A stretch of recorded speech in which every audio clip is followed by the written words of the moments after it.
Hello everyone and welcome back to my channel. If you're new here, my name is Amy and I'm currently on a journey to repay 6 figures worth of student loan debt. I share all about that and my journey to financial freedom on this channel. Today, I want to share our quarterly net worth update for Q3 of 2021. But before we jump into the numbers, I want to just quickly talk about what is net worth and why is it important. So simply put, net worth is just your assets minus your liabilities, and that total will give you your net worth. And obviously this is just an average. So some of the things that we use for our net worth are our home value, our car value, cash on hand, and then some of our liabilities are our mortgage. It could also be credit cards or student loan payments, anything that you owe anybody. So it's basically what you own minus what you owe, and that will give you your net worth. So you might be wondering now, why is it important that I know this number? What does it tell me?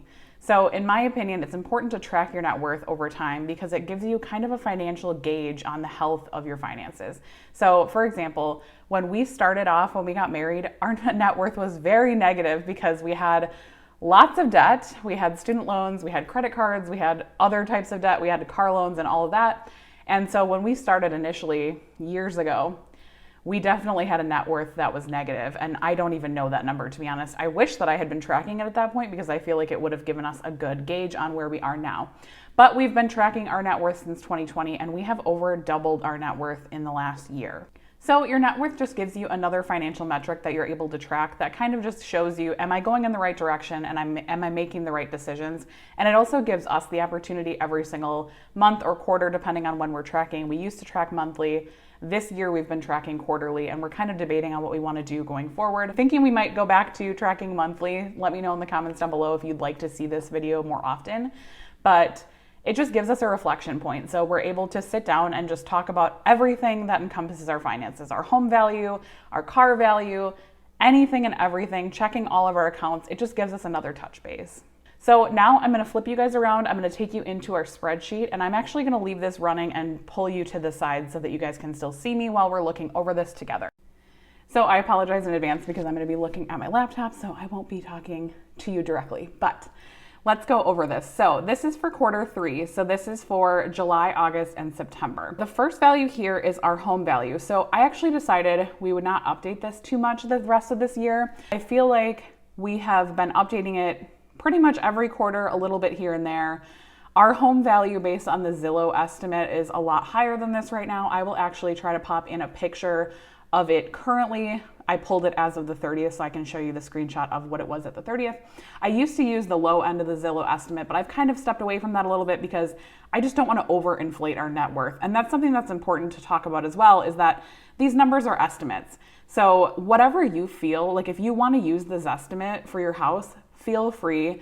Just, I would say, try to do something that's consistent. For a long time, we were using that low-end Zillow estimate for our home value. I've kind of stepped away from that a little bit, and I tend to just make it a little bit lower than that because obviously when you sell a home, there are a lot of fees associated with that. So I don't want to overinflate our net worth too much. And this is actually something that we've been talking about especially a lot lately because I think we are probably going to move in the next couple of years. We currently live in a pretty small house. For us, I'm pregnant with my third baby, and our house is only about 1,300 square feet, 3 bedrooms. It's pretty small. It's definitely doable for us right now, but we want something a little bit bigger. So I'm thinking we will probably move in like 2023-ish. And so this is definitely something that's top of mind for us, just keeping an eye on the home value. And I have decided to kind of leave it at 275. I don't know if I'm update it in Q4 either. So that's something that we will talk about in the next update. But for now, I'm going to leave it at 275. So that is our home value. The next item on here is our HSA. So we have a health savings account because we do have a high deductible health plan. So something to keep in mind, we do have to pay a significant amount of money for our medical expenses right now because we actually haven't met our deductible yet this year. But we will be probably hitting it soon because, like I said, I am pregnant. So lots of appointments and things going on medically for us right now. So our current HSA balance is $63.90. We do use it, so it's kind of gone up and down. We do put money into it every single month, and then we just use it as we need it. So that current value is $63.90 in anticipation of my delivery next year. So obviously a lot of that is going to be depleted early next year. So that's just something to keep in mind. that will definitely be going down. But it has had a great increase over the year, even though we haven't been really utilizing it. So that is awesome. Retirement and savings. So this encompasses my husband and I's 401ks through our work, our checking account buffer, which typically is around $500, and then our savings account. So we use one savings account that we have our sinking funds and our emergency fund in. So this encompasses all of that money, and that was at $151,900 for the end of quarter 3. So that did raise about $10,000 from quarter 2. Obviously, if you've been paying attention to your accounts lately, the end of September, accounts were down significantly. Investment accounts were down. So we did lose money in our accounts, I believe, since last quarter, but it is what it is. We will just keep pushing forward. Obviously, we are still putting money into those accounts, so it did still increase. But yes, the stock market not looking super great right now, but luckily we are, well, actually not luckily, we are not retiring anytime soon. I certainly wish that we could, but that's not realistic for us anytime soon. So $151,900 is where we are leaving our retirement and savings for quarter 3. Next item on here is our brokerage account. So this is an account that I opened at M1 Finance. If you're interested in opening a brokerage account through M1, they also offer other investment accounts like a Roth IRA. I do plan to open a Roth IRA with them next year once we start funding that. Right now, we're just focused on debt repayment, so we are not doing any like additional investing necessarily outside of our 401ks right now.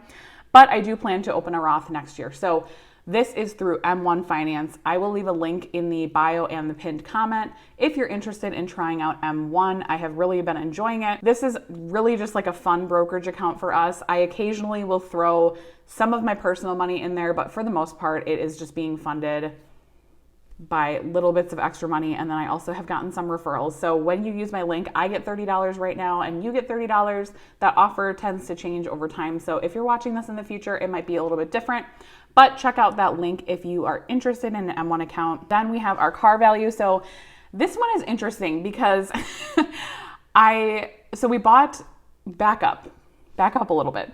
So we purchased a car in the end of quarter 1 of 2021. We bought our car in March. We bought an SUV and it was like right before all the craziness happened with used cars.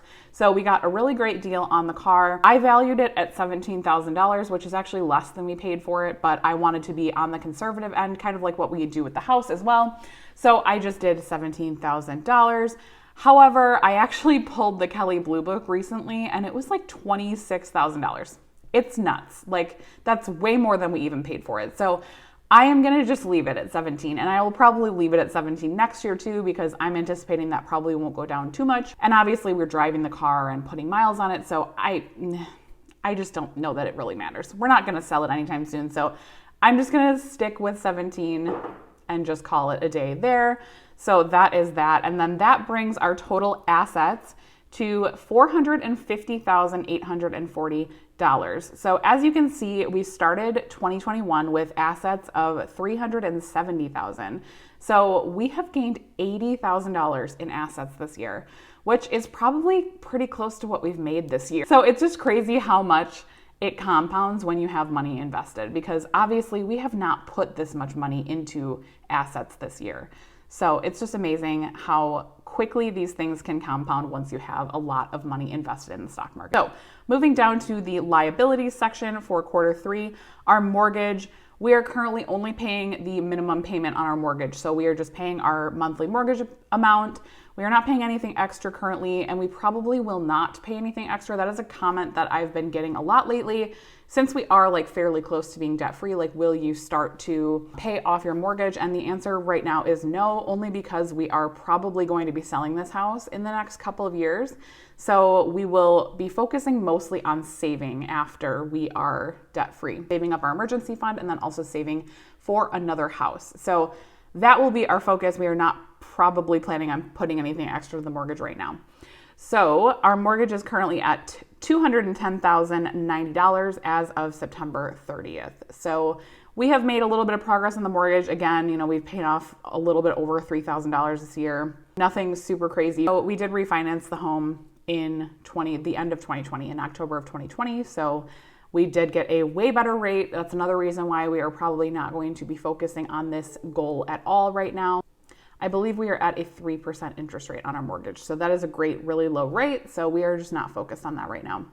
And next up is our student loans. We ended September with a balance of $23,450. We started the year with a balance of $64,700. So obviously that is where the main majority of our money is going right now. So that brings our total liabilities for quarter 3 to $233,540. So we have made really good progress as well on our liabilities. We started the year at $277 and we are at $233. So we have paid, over $40,000 towards our student loans this year. So we are just making really good progress. I'm super happy overall with how our net worth is trending. So now I'm going to scoot down to the net worth by quarter graph here. So as you can see, this is just kind of showing our net worth by quarter for the year of 2021. We started 2021 January 1st with a net worth of $92,835.